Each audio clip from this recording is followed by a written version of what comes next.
Advocate Fadzai Mahere vachizorema manje. Fadzai Mahere achizotora mukombe, vanhu vachizomusuwa manje.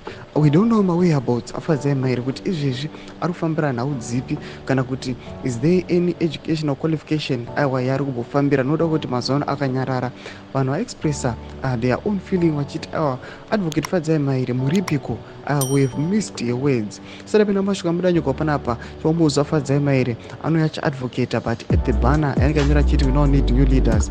Ibo subscribe or like or turn on the bell icon. Tipinda pahendo ichinje tidonyora vachiti we miss you on this side, Advocate Fadzai Mahere.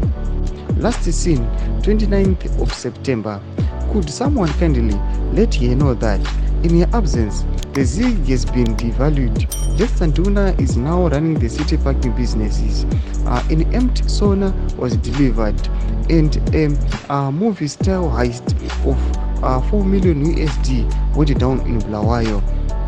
Vanoposta evidhio aiwa vachiburitsa nhau dzose dziri kuitika pamwe chete naAdvocate Fadzai Mahere vachiposta mapictures ake vachiti aiwa Advocate maindepiko, muripiko, kwamuri ikoko eno vanenge avaudze zvinhu zvasara zvichiitika kubva zvakaenda musi 29 September zvasiri kuonekwa. Aiwa Advocate Fadzai Mahere ngaupo maupdates vanhu vanyatsi kuziva kuti aiwa zvinhu zviri kuitika nyika yeZimbabwe aiwa zvachizooma manje. Kuti semafungiro enyu munoti kudii pamusoro penhau iyi toona Advocate Fadzai Mahere aiwa vachisuwiwa nevagari venyika yeZimbabwe pamusoro pemashoko nemadvocatero aanoita. Tudze mafungiro enyu pinda comment section yedu.